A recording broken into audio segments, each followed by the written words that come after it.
The 19-year-old Lok Satta, the first ever party floated by most upright Indian Administrative Service officer could not do, has been done by just 3-year-old bureaucrat turned social activist turned politician Arvind Kejriwal for his Aam Aadmi party. Why only Lok Satta leader? Even Kejriwal had also broke the earlier record of none other than the first Indian Prime Minister and most world-class charismatic leader like Pandit Jawaharlal Nehru, by winning record number of seats in the Delhi Assembly but also the percentage of votes polled. Yes, Aam Aadmi Party not only grabbed 67 of the 70 assembly seats but also got all-time high of 70+% of vote share in the total. Amazing but true. Aam Aadmi Party trounced both the traditional national parties, Congress as well the BJP. Only consolation to BJP happens to cling on to its percentage, though narrowly lost few points but badly number of seats. Mango News chose to find out reasons behind Lok Satta Party's failure to impact on Telugus in the state since its formation, from none other than its chief Dr Jayaprakash Narayan during an informal chat. What's the difference between Kejriwal's Aam Aadmi Party and your Lok Satta? You must view it as three basic planks. One is a new political culture. A culture where it's not kleptocracy and plutocracy, but a people-centered politics, that the ordinary people, the middle classes, the ordinary people, they all join political process. They become part of the process. It's not them versus us. And I'm glad that Arvind Kejriwal and his colleagues have accepted this logic, because earlier they were the ones who rejected party politics or electoral politics. In fact, Kejriwal, if I remember, has gone on record saying that he will never enter politics. Politics is a dirty game. If he does enter politics, people should beat him up with chappals. That shows the kind of disgust that they exhibited, along with much of the middle class of India. Lok Satta has always argued that politics is a noble endeavor, and the best way to transform politics is not to revile politics and reject politics, but to join the political process, to be political in the best sense of the term, and to practice better politics, to practice more politics, not rejection of politics. And that argument has ultimately carried the day. Much of the middle class in India, Aam Aadmi Party is a reflection of that, has now embraced politics with a gusto. And I feel vindicated. I feel extremely positive about this, because this is the way forward for the country. There we are totally one, in sync. The second is about decentralization of power. That power is not merely at the national government level or at the state chief minister's level. Both horizontally and vertically there must be a tremendous decentralization. People-centric government with subsidiarity as a principle, with power and resources flowing to the local people as much as is humanly possible.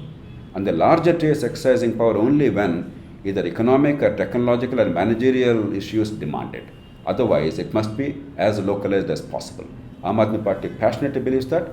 Lok Satta Party has always fought for that. Lok Satta movement has fought for that and advocated that. We are completely in sync. But there is a third dimension, and that is about policies. Aam Aadmi Party has taken the traditional route of mobilizing people with freebies, free power, free water, free something else. Now, this is a dangerous route taken by the traditional parties. Most parties in India, and the two Telugu states are classic examples of that, Andhra Pradesh and Telangana, but the same applies in a significant measure to Tamil Nadu, to many other states. The freebies, free rice, free power, free water, loan waiver, something else, something else. So the short-term benefits at the cost of the long-term good. Now, this I know is very seductive. Even in rich countries like the United States, it's easy to offer short-term popular freebies. But the hard and long road is to improve the quality of education, healthcare, skills, investments, power sector, because that is the key to industrialization, therefore create jobs and enhance incomes, and therefore eliminate poverty. There's absolutely no shortcut to elimination of poverty.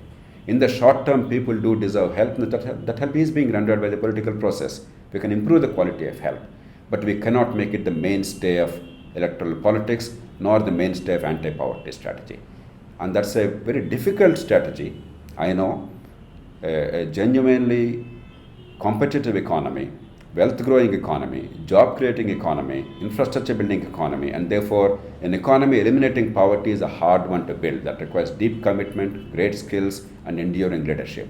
And therefore it's easy to fall prey to the temptation to do the short-term things. We cannot afford that.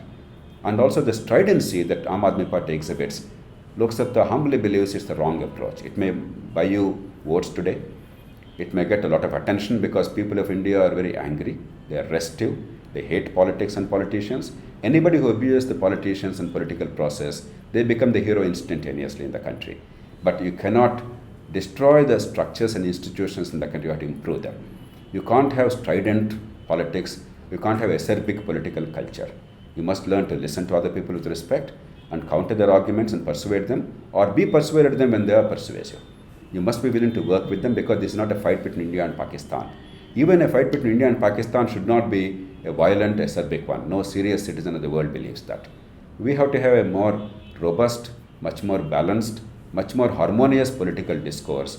Aam Aadmi Party clearly does not believe that, and therefore the Rasta Rokos, the Dharnas, obstructionism, and anti-institutional anarchic kind of an approach.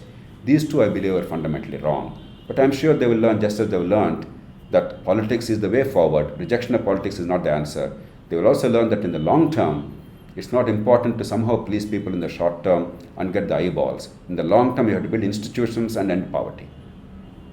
Delhi is the center of India's centralized politics, and therefore, Delhi people have seen the ugliness of politics at the national level over the past 50, 60 years. The crassness, the corruption, the kleptocracy.